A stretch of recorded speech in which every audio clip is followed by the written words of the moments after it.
Spring training, that annual retreat that breaks the monotonous cycle of winter and brings back the game that baseball fans and players alike have been craving. When one thinks of it today, they usually picture players on a pristine field in the dry air of Arizona or the tropical climate of Florida. This, however, has not always been the case. Over a century ago, this tradition began right here in the spa city of Hot Springs, Arkansas.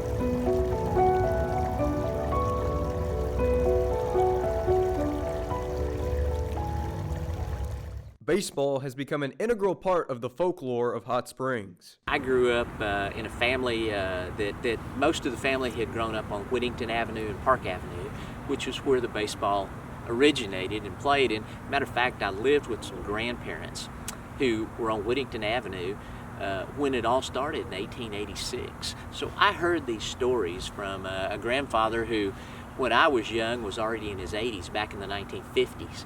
So I heard the stories as a little boy, and my father continued the stories. My father witnessed a lot of it up on Whittington Avenue, the great ballpark that is behind what's now the Weyerhaeuser building up on Park Avenue. And Dad had told me many things about what went on up there. The legends of spring training in the Spa City have also inspired other native Arkansans. The Hot Springs Public Library had me come down and spend one Saturday where I was introducing my films and doing some Q&A. I took my grandson with me, and I said, Christian, come down with me, and you and I can hang together and go swim at the hotel pool, and let's go look at this baseball trail. And so we did, and we drove around and read the markers and stood there where Babe Ruth hit his monumental home run, and I thought, this is a film that I would like to do. Larry Foley, who is head of the film department at the University of Arkansas, and an old friend of mine from back in his Channel 7 days, and I was the sports information director down at Henderson State. Larry has made some great documentaries, and he called and he said, I think I've got an idea. Why don't we do a documentary on the history of spring training in Hot Springs? And I said, well, I love it. Just how do we do it? Steve Arison at the time, who's head of Visit Hot Springs, I'd read his name, and I made an appointment with Steve. We met with Steve. He loved the idea. He called me back very quickly and said, why don't we create a historic Hot Springs baseball trail? He said, I think we can bring a lot of tourists to Hot Springs. After the project got the green light, a group of experts was created to work on the trail. We brought in some of these historians, including Bill Jenkinson out of Philadelphia, Tim Reed from San Diego, Mark Bloyer, a retired National Park curator, Don Duran from Hot Springs, originally a retired Baptist minister who resides in the Dallas area. We brought this group and others together. Those are the core that stayed together through the years as we've researched this. With the team assembled, it was finally time to put the trail together. We originally came up with 25 plaques that we could put up around town of historic events that happened in certain spots, or just historical people in what happened when they were in Hot Springs. It was very easy to do. It was tough to trim it down to 25, to be honest. Mike Dugan remembers one experience in particular about putting up the trail. Well, we put the trail up, and it had a hard time placing the signs around town, getting permission and stuff. One of my favorite stories is Hot Springs Country Club, where all of the players love to play golf every day. I went to Barry Howard, the wonderful manager of the club, and Barry said, Mike, I like the idea, but let's be careful where we put it. So we put it up by the driving range, which was the site of the original clubhouse at the country club. Barry called me back within 2 days, and he said, Mike, you didn't ask my permission to put it there. It may be blocking, and people don't like it, or this or that, or I don't like it. Well, about a week later, I went out. He said, I've had more compliments about that sign. It's one of the greatest things we ever did. I'm so happy we did it. The trail educates through interactivity. If you've noticed any of the plaques, anybody that's driven around Hot Springs, underneath the plaque there is a small white sign, a QR code, which I had to have explained to him. Being an older guy, I didn't understand, but if you'll hold your smartphone up in front of it, Phil Elson, the former voice of the Arkansas Travelers and now the current voice of Arkansas Razorback baseball and women's basketball, will tell you a lengthy story about what happened at that site involving the people that are mentioned on the plaque.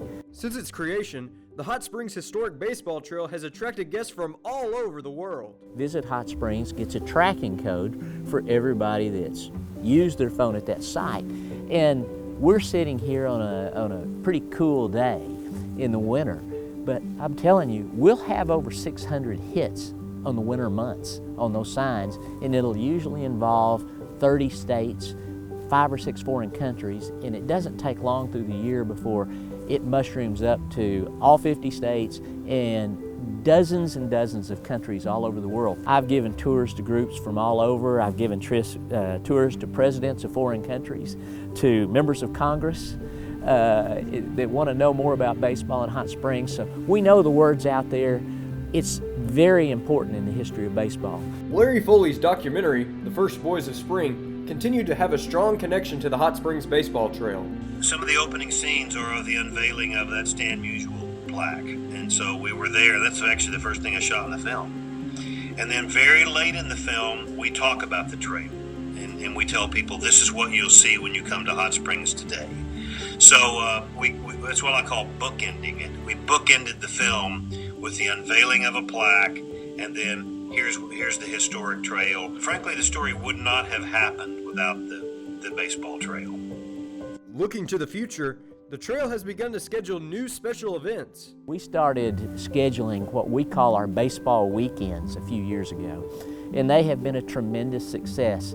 Last year, we had our baseball weekend in March, right around St. Patrick's Day, because that's the time for spring training. They all came to Hot Springs in March and left at the 1st of April to go back north to play baseball in the regular season. So it worked out well, and the night we had Al Roboski and Ferguson Jenkins at the convention center, we drew about 350 people and to listen to them. Then when the doors opened for autographs, a couple of hundred more people came in. We had a big event at Whittington Park, which drew people. Over the years, the trail has continued to have a special impact on all of those involved. I'm just the luckiest guy in the world because I've been the beneficiary of this. I think for me personally, it was just a joyous project to work on.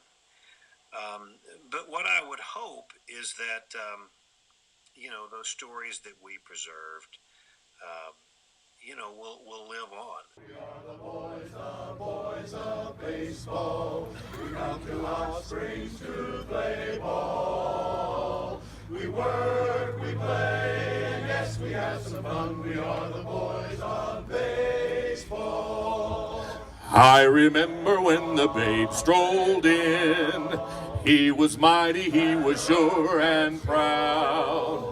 He hit one with the smack, then it sailed across the track. Oh, they say he hit a gator in the mouth. And then there was old Dizzy Dean.